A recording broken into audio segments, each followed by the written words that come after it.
എല്ലാ സുഹൃത്തുക്കൾക്കും life vision top സ്റ്റാറിലേക്ക് ഒരിക്കൽ കൂടി സ്വാഗതം ചെയ്യുന്നു. ഞാൻ ജി കെ തുമ്പക്കാരൻ.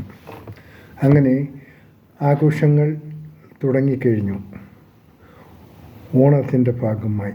ഒപ്പം ആഘോഷങ്ങൾക്കൊപ്പം അപകടങ്ങളും ആരംഭിച്ചു കഴിഞ്ഞു. ഇന്നലെ ഈ പുത്തൻതോപ്പ് എന്ന ഭാഗത്ത് 2 കുട്ടികൾ മുങ്ങി മരിച്ചു. അതിൽ 2 ചെറുപ്പക്കാർ പിള്ളേരാണ്. അതില്ലാതെ ഓവർ സ്പീഡിൽ മരണങ്ങൾ സംഭവിച്ചിരിക്കുന്നു. ഓവർ സ്പീഡാണ്. അതിൽ ഡിവൈഡറിലിടിക്കുകയായിരുന്നു മരണം. അങ്ങനെ പല സംഭവങ്ങളും നടന്നുകൊണ്ടിരിക്കുകയാണ്. ഞാൻ മുൻപൊരിക്കലൊരു വീഡിയോയിൽ ഞാൻ സൂചിപ്പിച്ചു, പ്രത്യേകിച്ച് ആഘോഷ നാളുകളിൽ ഏറ്റവും കൂടുതൽ മരണത്തിന് വിധേയരാകുന്നത് കൊച്ചുകുട്ടികളാണ്, ചെറുപ്പക്കാരാണ്. 18-19 അത് ഈ ജസ്റ്റ് ലൈസൻസ് കിട്ടിക്കഴിഞ്ഞാൽ അവർ പിന്നെ വലിയ ട്രെൻഡാണ്. ഇന്നത്തെ ബൈക്ക് എന്ന് പറഞ്ഞാൽ ജസ്റ്റ് ഒന്ന് ആക്സിഡൻറ്റ് കൊടുത്തു കഴിഞ്ഞാൽ നിമിഷം കൊണ്ട് അത് 100-ലോട്ട് പായുന്ന അത്ര ഹൈ സ്പീഡ് ബൈക്കുകളാണ് ഇപ്പോൾ നമ്മുടെ ഷോറൂമിൽ ഓരോ മാനുഫാക്ചറേഴ്സും പുറത്തിറക്കുന്നത്. ഇത് കാണുമ്പോൾ കുട്ടികൾക്ക് വലിയ ഹരമാണ്. അവർ മാതാപിതാക്കളെ കുറിച്ച് എങ്ങനെയെങ്കിലും ഇതാക്കി ആ മാതാപിതാക്കൾ അപ്പോൾ പറയുന്ന എല്ലാ പ്രാമിസും, മോനെ സ്പീഡിൽ ഓടിക്കാൻ പാടില്ല, ആൾക്കാർ എല്ലാം ഓക്കെ എന്ന് പറയും. ഇത് കൈ കിട്ടിക്കഴിഞ്ഞാൽ അവർ നേരെ നിറം മാറും. പറയുന്നതിന് ഘടകവിരുദ്ധമായിരിക്കും ഇവരുടെ ഓരോ പരിപാടികളും. അങ്ങനെ പലരും ഏതാണ്ട് ഇങ്ങനെ പോണതിൽ ഏതാണ്ട് 90% പോയി എത്തിച്ചേരുന്നത് യമലോകത്താണ്. യമൻ ഇങ്ങനെ കാത്തുകൊണ്ടിരിക്കുകയാണ്. ഇങ്ങനെ പോണ ആൾക്കാരെ പൊക്കിയെടുക്കാൻ വേണ്ടി. ഒരു കണക്കിന് നോക്കിക്കഴിഞ്ഞാൽ ഞാൻ അതിശയിക്കാൻ മാതാപിതാക്കളോട് ഒന്ന് പറയാനുള്ളത്, ചിലപ്പോൾ ഒരു കുട്ടിയായിരിക്കും ഉണ്ടാകുന്നത്, പറയുന്നത് കേൾക്കാത്ത. അത് ഒരു കുട്ടിയല്ല, ആരായിരുന്നല്ല, അവൻ പറയുന്നത് കേട്ടെങ്കിൽ ഇവൻ ഒരു അസുരത്വമായിരിക്കും. ഇവൻ കുടുംബത്തിനും സമൂഹത്തിനും രാജ്യത്തിനും ഇവൻ ദ്രോഹിയായിട്ടേ മാറത്തുള്ളൂ. കാരണം അനുസരണ കാണത്തില്ല. അനുസരണ ഉള്ളവർ മാത്രമേ നാളെ നല്ല പൗരന്മാരായിട്ട് നമുക്ക് കാണാൻ പറ്റത്തുള്ളൂ. കാരണം ഒരു ചില കുട്ടികളുണ്ട്, കൂട്ടുകാർ പറയുന്ന കേൾക്കുക, ആഭാസത്തരം കാണിക്കുക, ആവശ്യമില്ലാതെ കാണിക്കുക, പേരൻസിൻ്റെ ഫ്രണ്ടിൽ ചെന്ന് അവൻ തെറ്റൊന്നും ചെയ്തില്ല, അവൻ വളരെ സൂപ്പറാണ്, വളരെ നല്ലതാണെന്ന് പറഞ്ഞ് ഇങ്ങനെ അഭിനയിച്ച് കാണിക്കുക.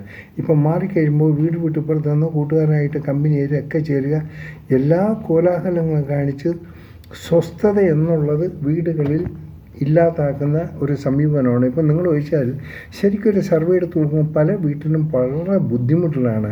ഒരു കുട്ടികളുള്ളിടത്ത് തന്നെ അവർ പേരൻസിനെ വഹിക്കില്ല. പേരൻസിനെ വളരെ മോശമായിട്ട് ഇവർ ഡിസ്റ്റർബ് ചെയ്യുന്നുണ്ട്. പക്ഷെ അവർ പുറത്തു പറയില്ല. ഉദ്യോഗസ്ഥരായിരിക്കും, സമൂഹത്തിൽ അറിയപ്പെടുന്നവരിക്കും, പക്ഷേ മക്കളിൽ നിന്ന് കിട്ടുന്ന വളരെ ദുരനുഭവങ്ങളാണ്. അതുകൊണ്ട് നിങ്ങൾ ഉപദേശിക്കുക. ഇൻ കേസ് നിങ്ങളുടെ ഉപദേശങ്ങൾ കേൾക്കാതെ വന്ന് ഇവരെവിടെയെങ്കിലും ഒരു അപകടത്തിൽപ്പെട്ടാൽ ദയവ് ചെയ്ത് നിങ്ങൾ വിഷമിക്കരുത്. കാരണം അവൻ്റെയൊക്കെ ആയുസ് അത്രയേ ഉള്ളൂ. കാരണം നിങ്ങൾ പറഞ്ഞ് കേട്ട് ജീവിക്കുന്നൊരു പിള്ളേരല്ല.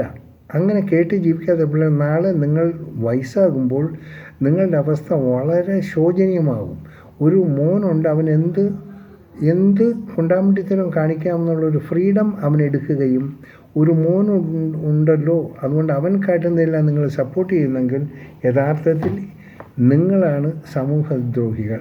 ഇത് ഓപ്പണായി പറയാണ്. ഇപ്പോൾ എന്നോട് എനിക്കിങ്ങനെ ഒരു വീഡിയോ ചെയ്യേണ്ടി വന്നത് മറ്റൊന്നും കൊണ്ടല്ല, പല കുട്ടികളും വീട്ടിൽ വളരെ ശല്യമായി മാറിക്കൊണ്ടിരിക്കുകയാണ്. പ്രത്യേകിച്ച് മൊബൈലും അതുമല്ല. അതായത് 15-16 വയസ്സാകുമ്പോൾ തന്നെ പെൺകുട്ടികളും ആയിട്ട് കമ്പനി അടിച്ച് അവരങ്ങനെ ഒരു ലെവലായിപ്പോയി.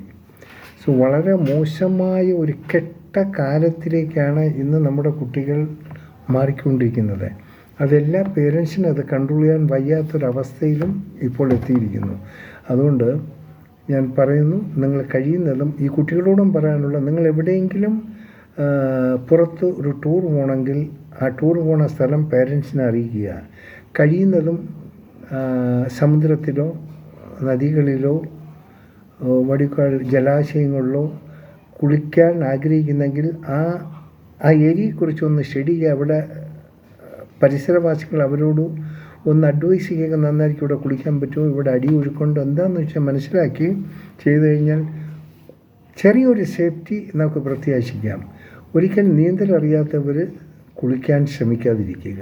നിങ്ങൾ തീർച്ചയായിട്ടും 99% അത് റിസ്ക്കാണ്. ഏറ്റവും ആത്മാർത്ഥമുള്ള കൂട്ടൻ, അവന് നീന്തലറിയാം, നീ കുഴപ്പമില്ല, എടാ വാട, കൈയും കാലും പിടിച്ച് അങ്ങോട്ട് പോയി കഴിഞ്ഞാൽ ഒന്ന് രക്ഷപ്പെടുത്താൻ പറ്റില്ല. അടിയൊഴുക്കുള്ളെടുത്ത് അവൻ നീന്തുന്നവൻ തന്നെ അടിയൊഴുക്കിൽപ്പെട്ട് മരണപ്പെട്ട പല സംഭവങ്ങളുണ്ട്. അതുകൊണ്ട് ഓണം സന്തോഷത്തിൻ്റെ ദിവസങ്ങളൊക്കെ, ഓണം കണ്ണുനീരിൻ്റെ ദിനങ്ങളായിട്ട് വീട്ടുകാർക്ക് ഉണ്ടാക്കരുത്. പേരൻസിനെ പ്രയാസപ്പെടുത്തരുത്. നിങ്ങൾക്ക് വേണ്ടി കഷ്ടപ്പെട്ട് ജീവിക്കുന്നു, നിങ്ങളെ പഠിപ്പിക്കാൻ എല്ലാത്തിനും ചെയ്യുമ്പോൾ ആ പേരൻസിനെ അനുസരിക്കാൻ ശ്രമിക്കുക. അവരുടെ വാക്കുകൾ ഉൾക്കൊള്ളുക, അവരുടെ നിർദ്ദേശങ്ങൾ പാലിക്കാൻ ശ്രമിക്കുക. കൂട്ടുകാരും വേണം. കൂട്ടുകാർ ഒരു പരിധിയിൽ കഴിഞ്ഞ് അനാവശ്യമായിട്ടുള്ള കൂട്ടുകാരോടും ബന്ധപ്പെടാതിരിക്കുക. നിങ്ങൾ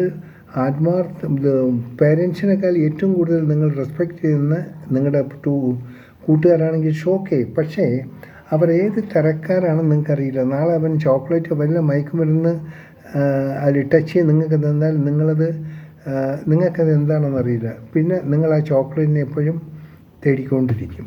സോ ആഘോഷ നാളുകൾ വളരെ ശ്രദ്ധിക്കുക. കഴിയുന്നതും ഒരു വീട്ടിൽ പോലും ഒരു കണ്ണുനീര് വരുത്തരുത്. അതിനുള്ള സാഹചര്യം സൃഷ്ടിക്കാതിരിക്കുക. ഓണമാണ്, നല്ലൊരു ഓണം ആശംസിക്കുന്നു. എല്ലാ പേരൻസും കുട്ടികളെ സൗമ്യമായി സമാധാനമായി വേണ്ടത് പറഞ്ഞു കൊടുക്കുക. അവരെവിടെ പോകണോ അതിൻ്റെ സുരക്ഷിതതെല്ലാം നോക്കുക. അവർക്ക് വേണ്ട ഗൈഡൻസ് കൊടുക്കുക. അത് മാതാപിതാക്കളുടെ കടമ, അത് കേൾക്കുന്നത് കുട്ടികളുടെ കടമയും. ഒപ്പം ഇത് മാതാപിതാക്കൾ പറഞ്ഞ് കേൾക്കാതെ അവർ പോയി ഏതെങ്കിലും അപകടങ്ങളിൽ പെട്ട് കഴിഞ്ഞാൽ ഡോണ്ട് വറി. നിങ്ങളുടെ ഡ്യൂട്ടി, നിങ്ങളുടെ കർമ്മം നിങ്ങൾ ചെയ്തു കഴിഞ്ഞു. അനുസരിക്കേണ്ടത് കുട്ടികളുടെ ജോലി. അതനുസരിച്ചാൽ അവർ